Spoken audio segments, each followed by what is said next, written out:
Hi everyone, this is Aaron for Zollotech, and we're going to be reviewing the Rivet Leather Folio Case for the iPad 2. Now we've used this for about a week. I used it a little bit myself. You gave it to someone else to use for a week and had them give me their thoughts on the case to get kind of a varied viewpoint on the case itself. Now overall the case is really nice. It's made out of nice leather, has the Rivet insignia here or their logo on this piece of metal. Inside we have a suede or a vinyl type or a velvet type material, and it's really pretty nice, and I think it would keep the iPad from scratching quite well. It keeps all of the ports exposed so that you can easily plug into your dock and that sort of thing, and I'll show you that in a moment. But overall the build of the case seems pretty nice. Let's go ahead and place the iPad into the case.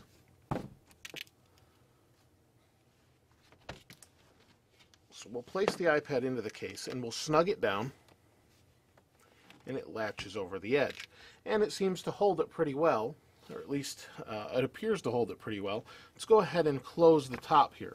Now one of the complaints I have about this case is it doesn't seem to want to fully cover the front of the iPad. You can see the side is exposed, and I'm not doing anything particularly odd here. I'm just closing it, and that's kind of the way it falls naturally. Now I don't know if the leather needs some more time to stretch or what the deal is, but it doesn't seem to cover it fully. I really like the case and the build of it. It has a nice handy stand feature in the back, and what you do is you just put it underneath here, and you can either stand the iPad kind of vertically or lay it down at a 45-degree angle, and it seems to be pretty nice that way, and that it holds it in a nicer angle than, say, the Smart Cover. Now there are a few problems with this case other than that little gap here that it leaves, in that it's got the magnetic latch system in it, so what happens is when you close this, it shuts it off. When you open it, it turns it back on. Well, because this isn't fully centered, it doesn't seem to stay on or off. It keeps waking up and going to sleep, and it's really pretty annoying when you're carrying it that it clicks on and off. And that's an unfortunate thing for the case. It's nice how all the ports are exposed. You've got your speaker exposed.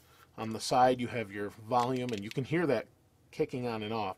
Your volume and your rotate switch or whatever you set it to, and on the back you have your camera, sleep-wake, 3.5mm headphone jack, and overall it's a nice case just like that. It feels good, it feels pretty high quality.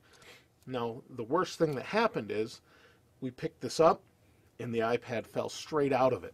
It wasn't able to hold the iPad, and as you can see on the side it's starting to pull out of this corner.